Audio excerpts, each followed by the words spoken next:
Welcome, ladies and gentlemen. We are once again live down here in the Bear Cave Studios for another episode of The Frenzy. With me, your host, Freddie Oso, with my co-host, Joey the Eagle. What's going on, Joe?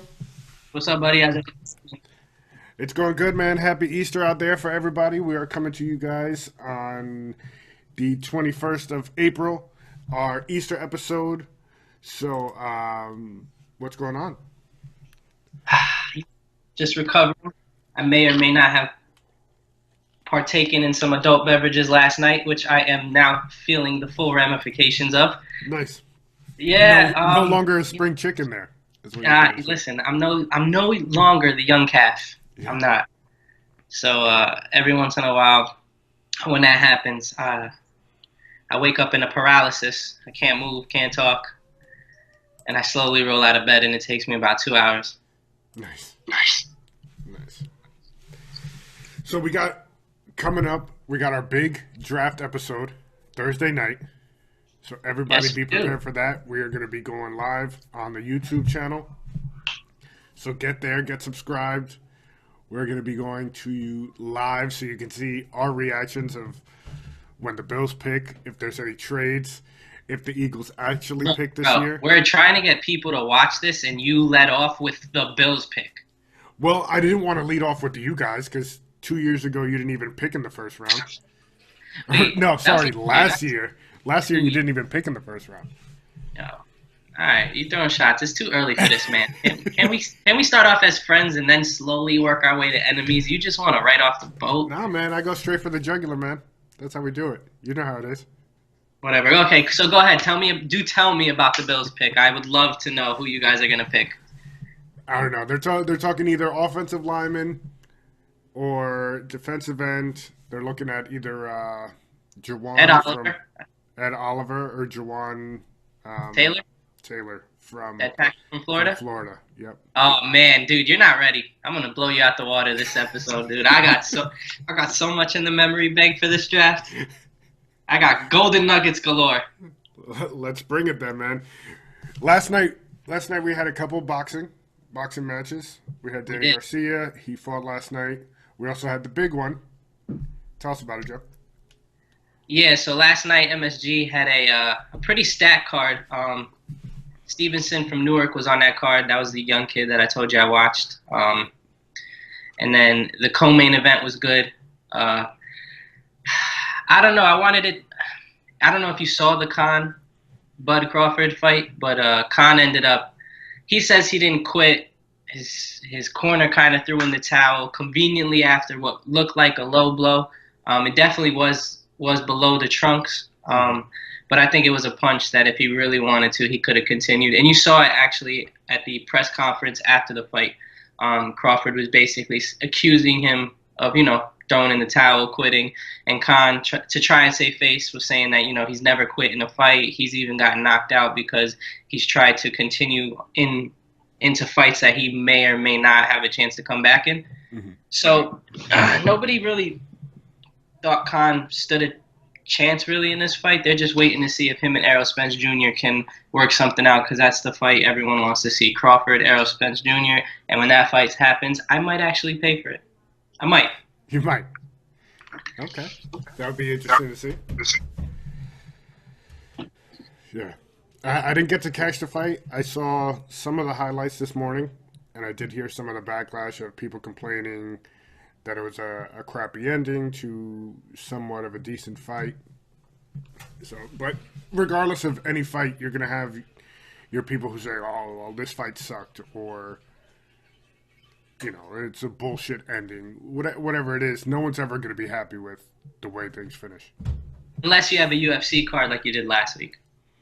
Everybody's happy. It's true. That was a good one. There was also a UFC yesterday afternoon out in Russia.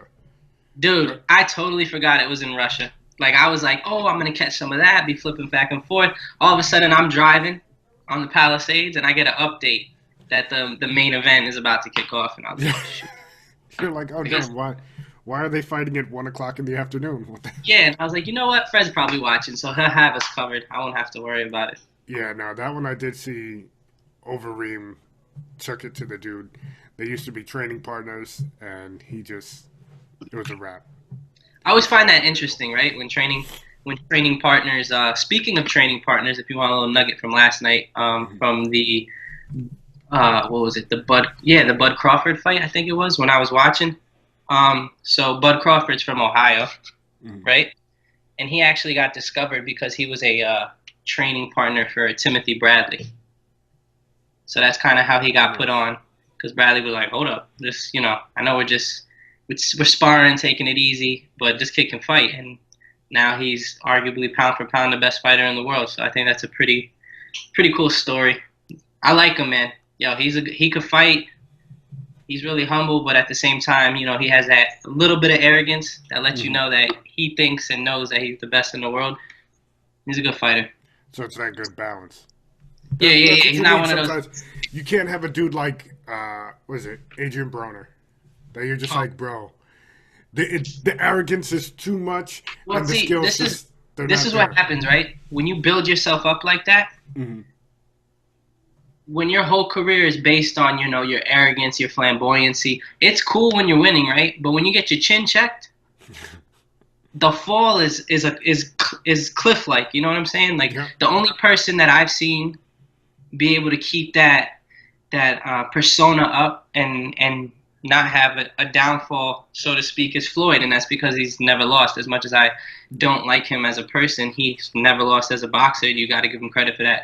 Brawner was trying to be Floyd 2.0, not skill-wise, but just with his attitude and basically, that brashness about him that nobody could mess with him. He got his chin checked, and nobody really tunes into his fights. So that's what happens, man. Yeah, that fall is ridiculous. Yeah. But then we got MLB. Still the start of the season. Yankees are still a injured train wreck right now. Those are the Yankees. I thought I tuned in and saw their minor league team play the other day. The Scranton Rail Riders. Yes. Yeah, I thought that's who I was watching. Yeah, half of them are out there. The Yankees lost Judge as well yesterday for the MRIs. I believe he went and took them yesterday after the game, so we'll see how long of an oblique injury he's going to have and how long he's going to be out. Those injuries are tricky, dude. Yep. The obliques, they say those are the longest ones. You never know, strains. anytime you're dealing with like an oblique or a pulled, groin, hamstring, anything like that, you never know when they're healed, right? Like, you just got to kind of test it out, and you keep ramping things up. But the thing that sucks is if you ramp it up, and everyone heals differently, if you ramp it up too fast, you go right back to square one. You know what I'm saying? Yep. So it sucks, man. You just got to turn it into like a positive.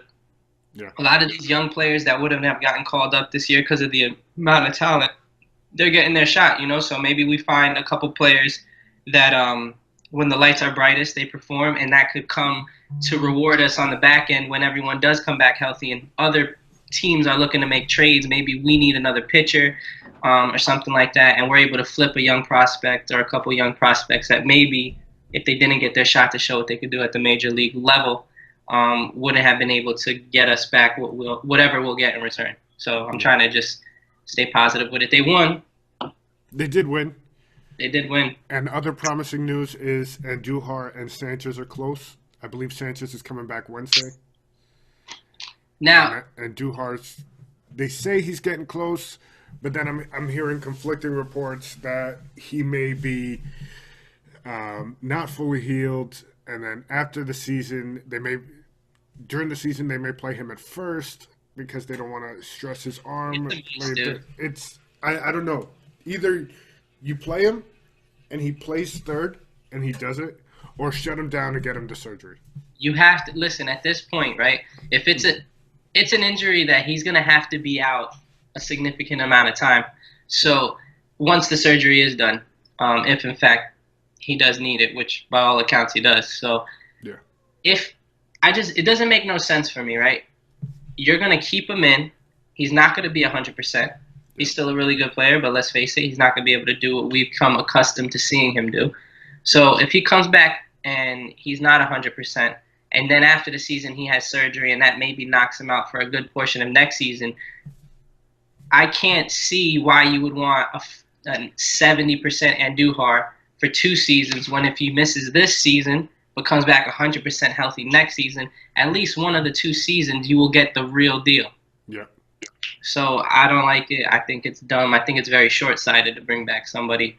And I don't know too much about the injury, but you have to think if they're willing to move his position, that's because there's a potential to make it worse. Yeah. And that's the last thing you want to do. The kid is still young. Why would you don't want to turn him into damaged goods? Yeah.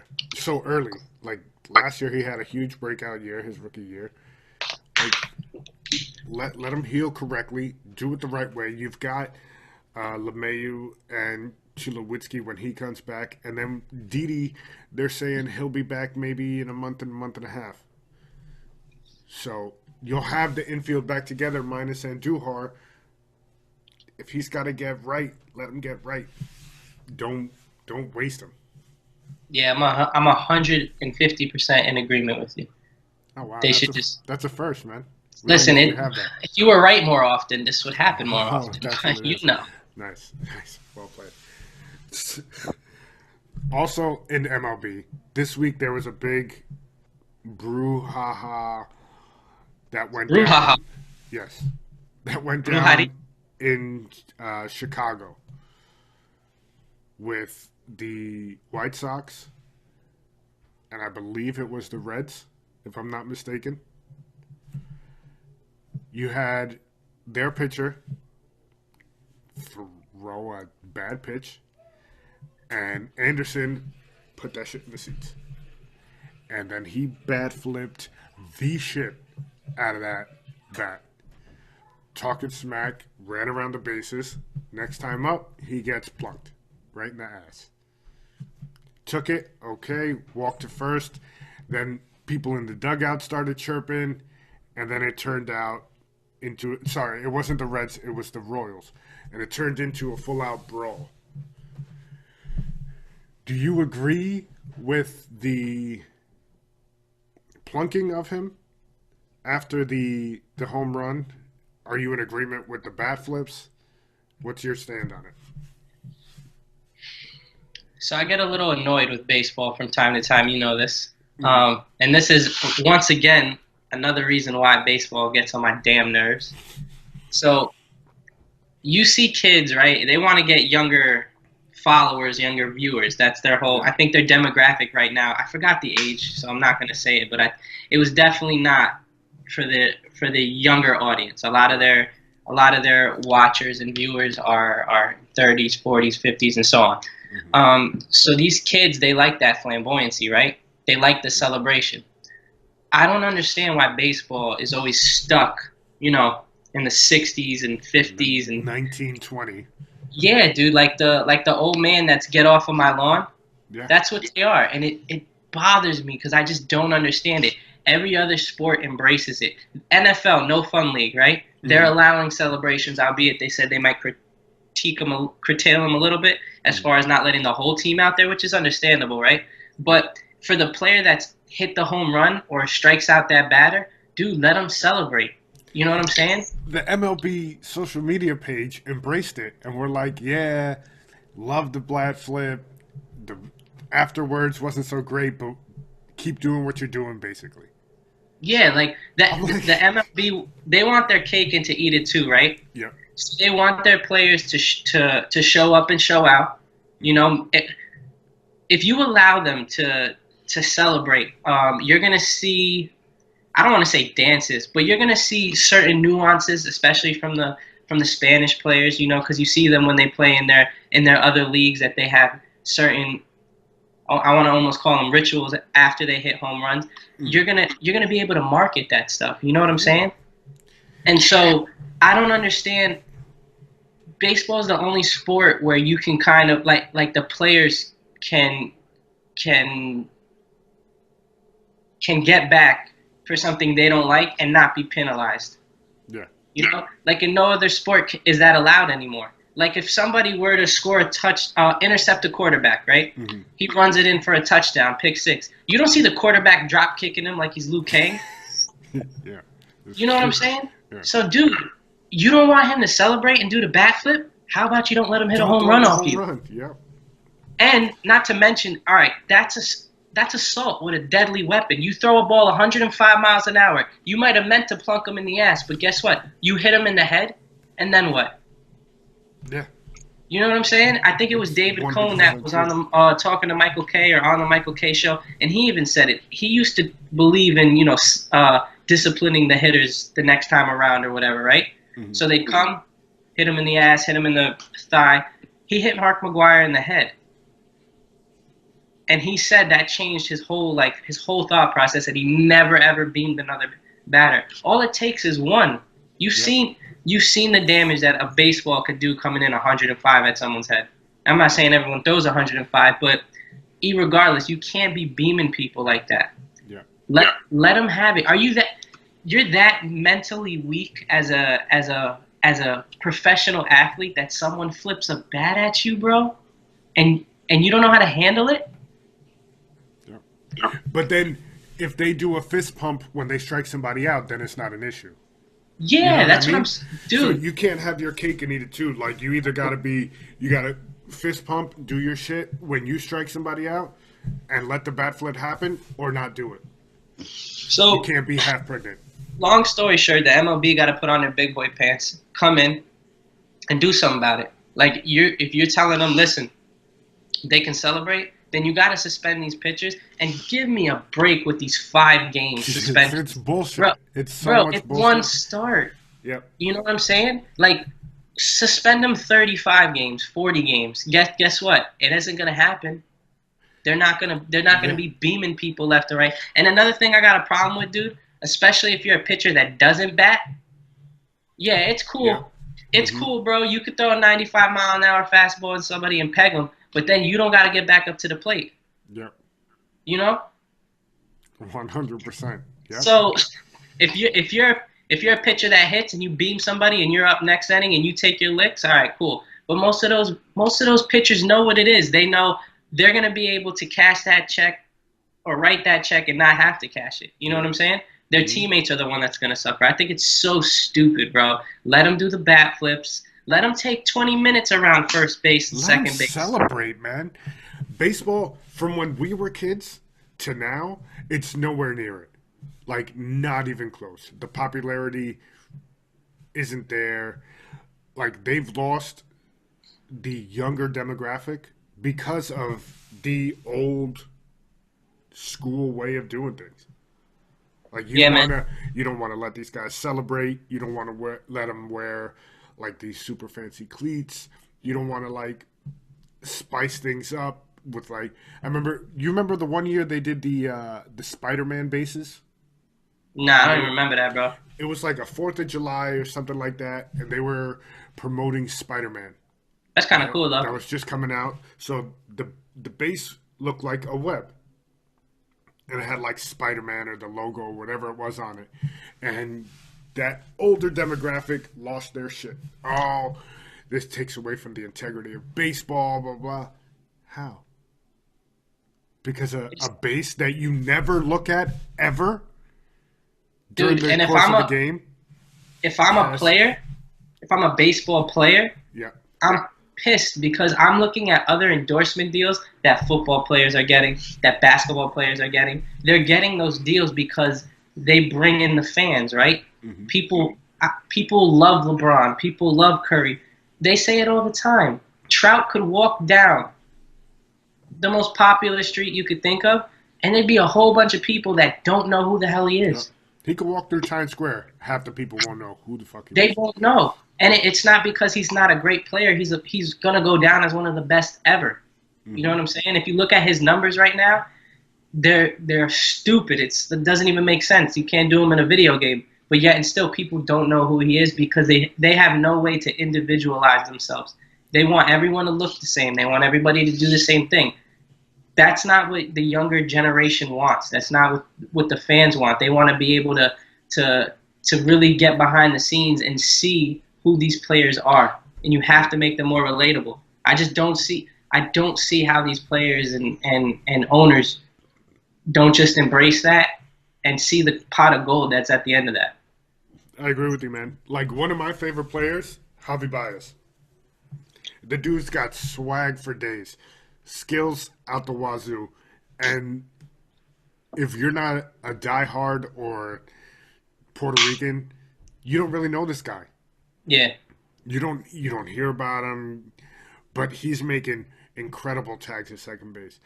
Uh, his plays in the field, his batting, it's insane. But they're not putting the machine behind him, and that's the thing with baseball. They don't get it. I don't know, dude. I don't understand it. Yeah, Nope. it's crazy. But we also had Tiger last week. He won the Masters. Tiger Woods, y'all. 13 years after his last majors win, or Yeah, his man. last Masters win. Yeah. Kind of crazy. I saw him watching a video of all the people who shit on him right after his thing that said he'll never win a major again and all that stuff. And you could That's gotta see, feel good, bro. yeah, you could see that good feeling that he had inside and how pissed off he was about how, like, these people just writing him off. He's like, oh, okay, I'm going to remember this guy. I remember him. It's crazy, man. Yeah, but at the same time, you see a lot of the athletes like Michael Jordan and everything reaching out. So it was kind of cool to see. I mean, because let's face it, for golf, they need this, right? Tiger Woods brings in those views. Um, I hate to say it, but Tiger Woods is kind of still golf, Yep. you know? I mean, I tuned in. I never watch golf, but I was like, "Oh shit, Tiger's about to win. Let me check this out. This is like history right here." Yeah. And it's good to see after all the things he's been through, both personally and physically, that he was able to overcome all of that. I know he's had countless back surgeries, and he was a meme for about 3 years with all the personal drama he was dealing with. Um, you know, Yeah, so it's good to see him bounce back like that. I mean, I think the coolest thing was seeing the picture of him hugging his son, yeah, and they showed the flashback picture. Um, with him and his dad. Yeah, for that him was and very his cool. father, and it was pretty dope. That was a cool moment to watch. So, I mean, as a sports fan in general, you have to like that Tiger was able to get that win, and you hear a lot of the younger players talk about, Tiger was the reason why I got in this sport, and it was cool because when I was watching some of the coverage on it, they were saying because he went through all those he battled those personal demons, and he had to come back from the back surgeries. His personality has definitely changed, and for the better. He always had that allure to him that, like, I'm better than you yeah, type. don't Yeah, don't talk to me. You're just here. I'm gonna win anyway. yeah, This time around, you saw him embrace the field. You saw a lot more players, instead of being scared to approach him, or leaving him off in his own corner to celebrate however he wanted to celebrate. They were genuinely happy for him, which is cool because you don't really see too many times in a competitive environment where the losers, at that instant can turn around and congratulate the winners, and you can actually see that it was very genuine, as right. opposed to just yoga game and then I mean, just you yeah. know. Now, do you think the fear of Tiger is back in golf? I mean, I don't know. I don't know if the fear is back. People, you've seen glimpses, of him starting to put things together. I think it's going to take more than just this one majors win to put him in that.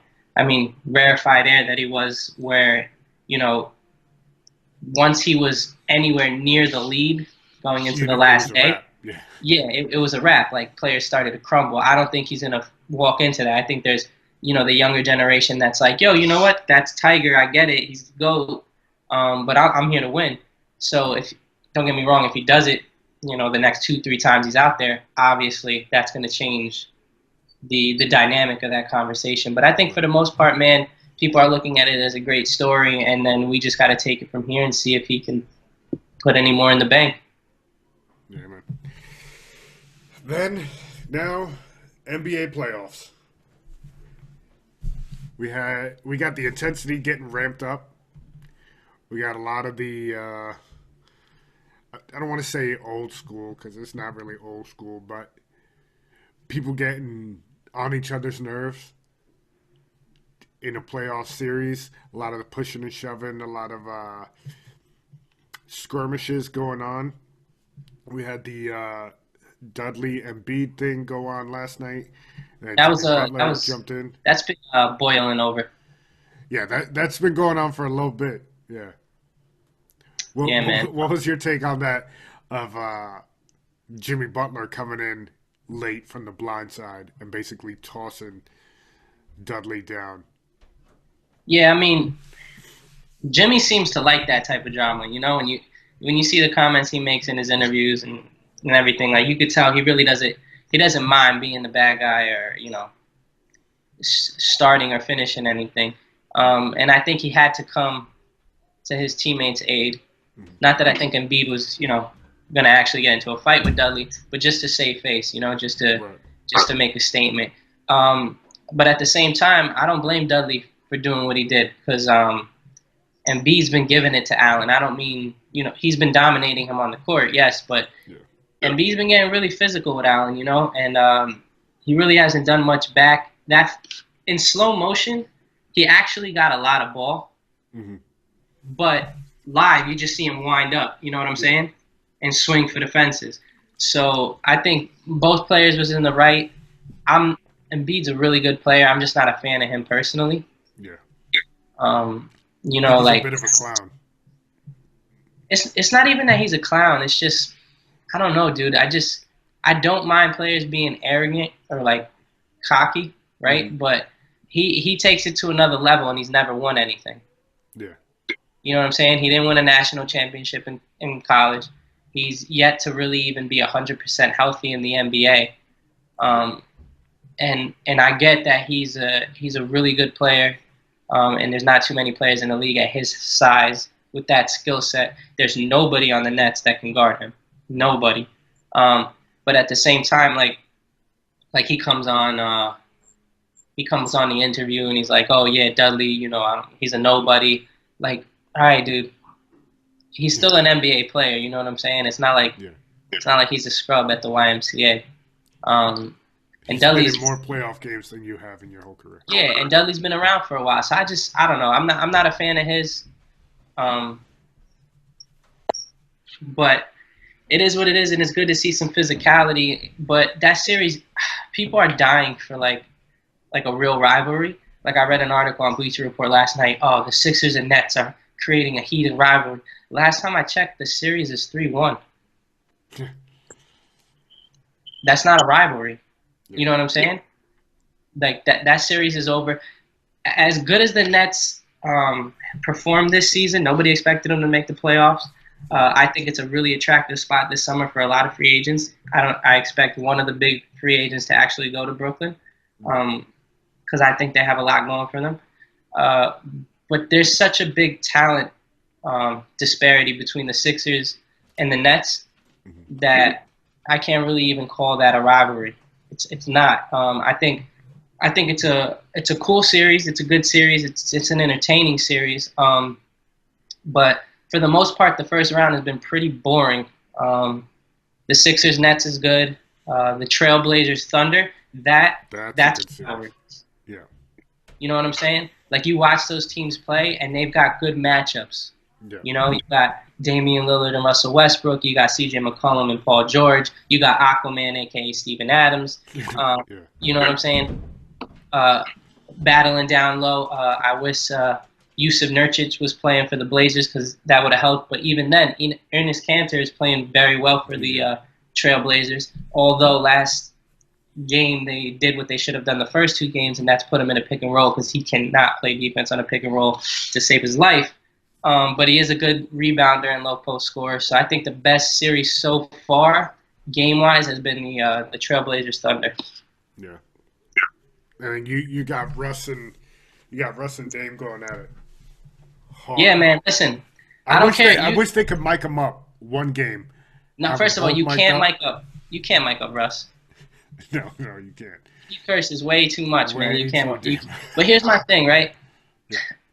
Damian Lillard is better than Russell Westbrook. He just is. I agree with that.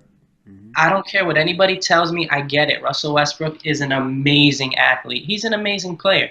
You know what I'm saying? He really he's he has a skill set that I've never seen on a point guard. As far as he's so quick, he's so fast, he's so athletic. You forget he tore his ACL, and I don't know how he, it never fazed him. Some players are never the same. He's probably just as explosive, as he's ever been. Right. But just talent-wise, Damian Lillard's a better basketball player than him. He might not have all the accolades. He's never going to average a triple-double for 3 straight seasons. He's probably never going to win the NBA MVP. Mm-hmm. But Damian Lillard is, you know how I feel about Dame Dollar, man. Yeah. He's the man, dude. He has no weakness in his game. He can finish around the basket. His range on his jump shot, I get Steph Curry is the best shooter in the league. But Damian Lillard is right up there with the top 2-3 shooters in the league.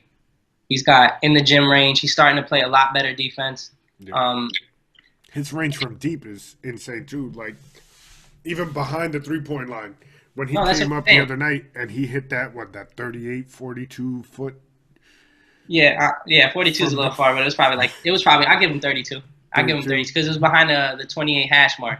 Yeah, so like 32, 30, 35 range. Yeah, his range is ridiculous, bro. Like, offensively, he's unstoppable. He really is. They had to take Russell Westbrook off of him and put Grant on him because he went for 25 in the third quarter last game. Yeah. And it was just any way you want it. You want me to finish at the basket? I could do that. He doesn't take too many mid-range jump shots. Mm-hmm. But then again, who does?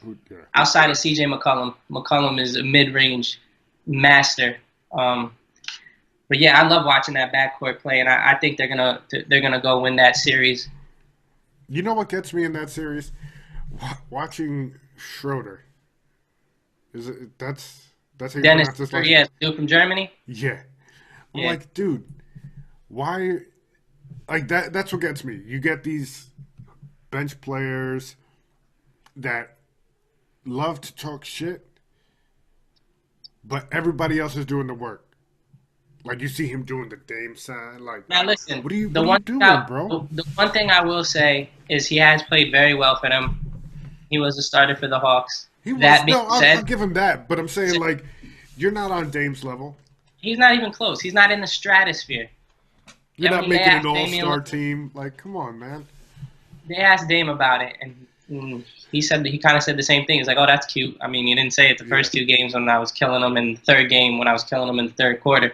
But that's what you get with a lot of players that just aren't on that level. They have to find ways to try and feel like they're contributing.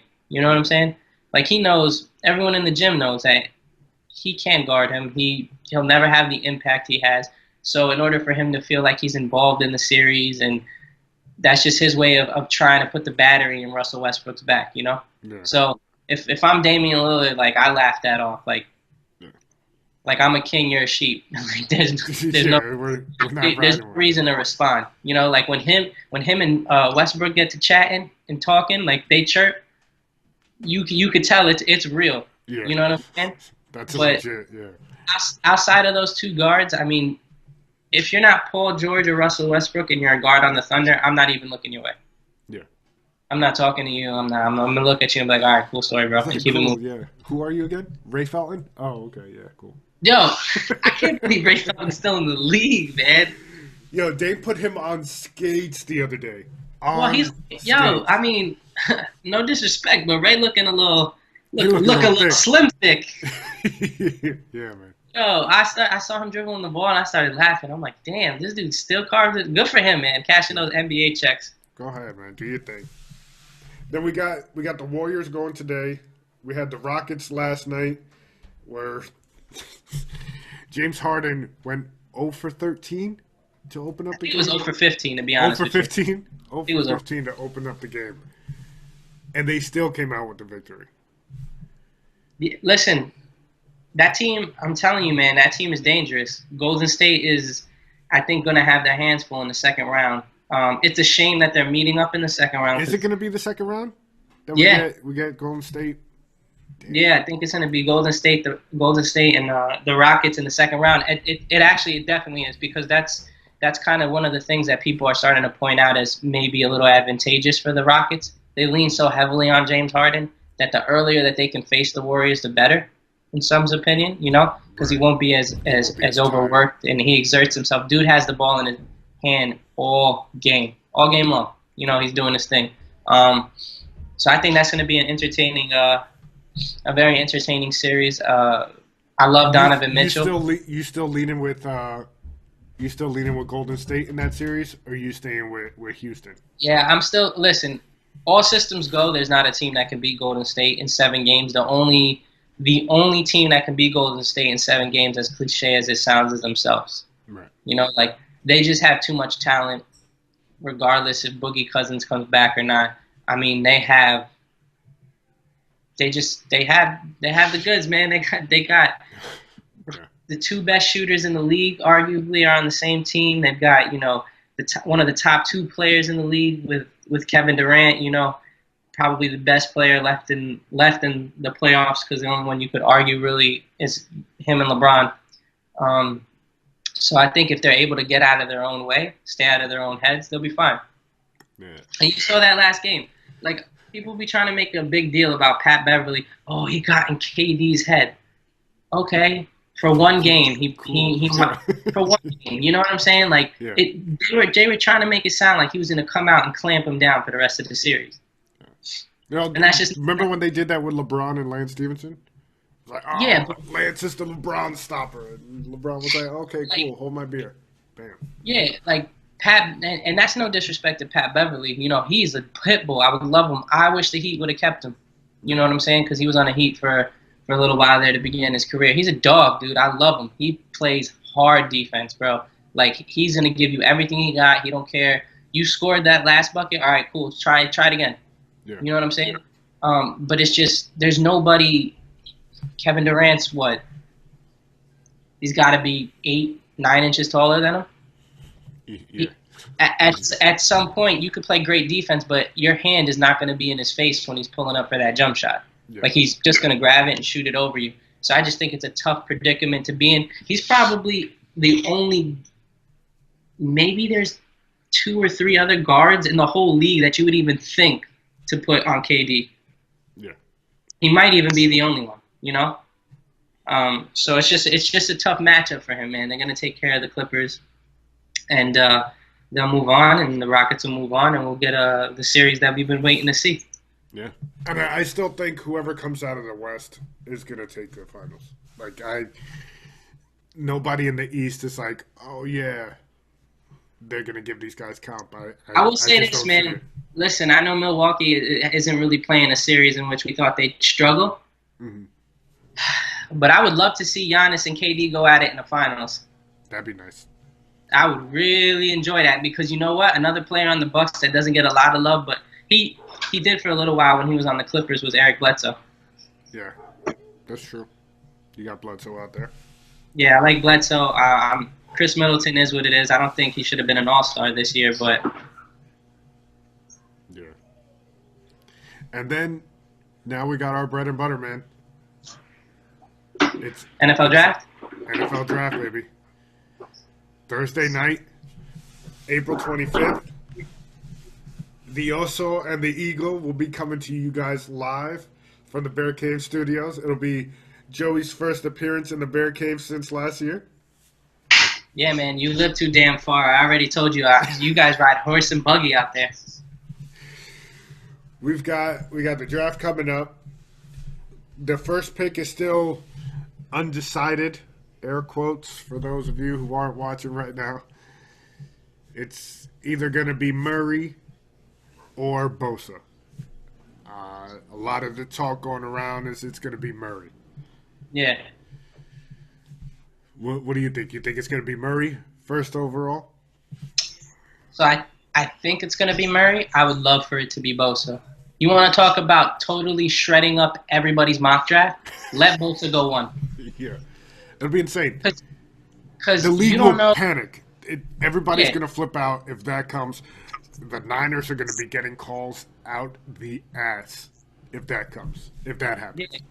And then it'll be interesting. I'll be interested to see, because Murray has gotten a lot of hype, and of course they're coming out and saying that if he doesn't go to an offense like the like the Cardinals are going to run with Kingsbury, then he might fall. Or there might be a team that likes his potential and moves up to get him. Maybe there'll be a team that says, okay, it could go. Haskins could go in some mock drafts. He's a third quarterback, right? But you could argue that if Murray doesn't go one, he could be the first quarterback because he fits a lot of systems, a lot of NFL systems that are, I don't want to say regular, but are more conventional, Whereas with Murray, they're saying you might have to critique an offense around him instead of him coming in and then being able to adapt to whatever offense you throw his way. Right. But at the end of the day, I just think it's all bluff, bro. I just think that it makes too much sense for Arizona not to scoop him up. Maybe they're doing that to see if they can get the Josh Rosen packages a little bit better, and say, fine, we'll just keep him if nobody wants to give us a first-round pick for him, Yeah. So, do you think he gets moved draft night? I'm sorry? You think Rosen gets moved draft night? I think a lot of teams are waiting, and rightfully so.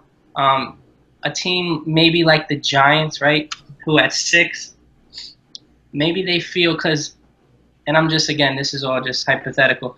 If they go after the best player available on the board at 6, it's probably not going to be a quarterback, right? It's probably not going to be Haskins. It's probably not going to be Jones. Now, what if they go pass rusher at 6, and then I think it's 17? Is it 17, the next pick? I think it is 17. It's in the teens, right? Yeah.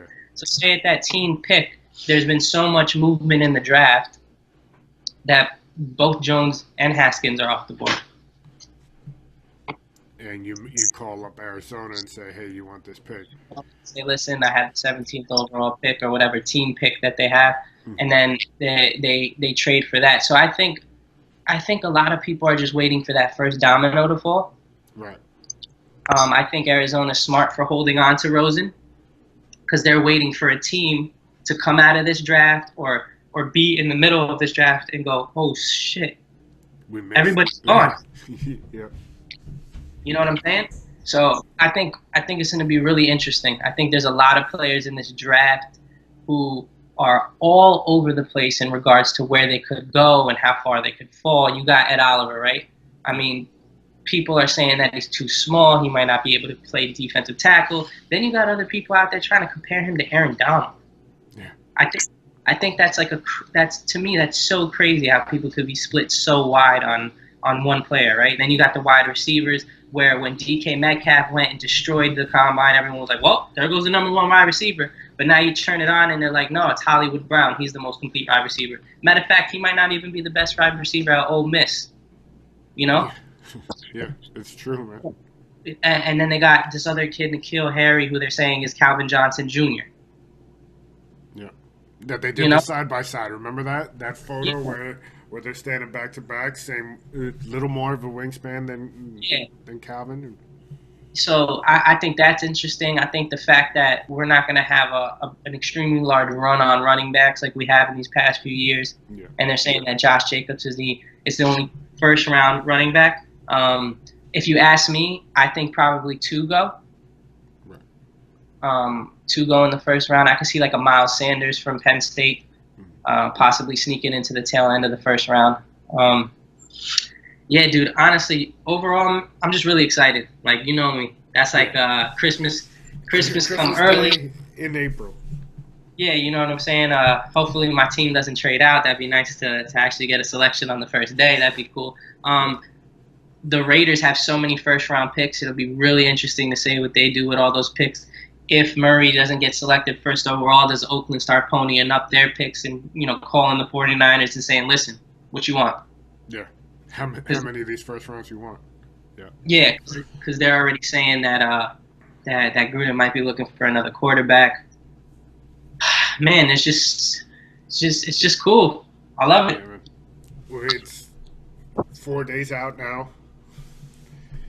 We're right there. Tune in, guys. We probably won't have an audio episode going that night. It'll be strictly live on the YouTube channel. So you guys want to stay tuned to that. We'll have our recap later. Maybe that's Sunday. Sunday we'll do an episode.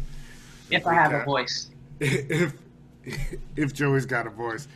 But find us on all the social media pages, guys. www.thesportsfrenzypodcast.com for all episodes, links to our sponsors, links to the social media pages. Everything you want to know about us is right there. And guys, Joey, see you Thursday. Yeah, and make sure, listen, real quick, on a non-NFL draft-related subject, tell your son Kai he's going to get that ass beat in Madden. He's been talking a lot. The rivalry has been going on for over a year now. This isn't a rivalry. Joey and my boy have been going at it back and forth, but the challenge has not. The challenge has been laid down, but the competition has not happened. He's scared, man. I'll let him pick my team. All right, guys. We will catch you guys this Thursday. Tune into the YouTube channel. We'll put the link below. Tune in, and we will catch you guys Thursday. Peace.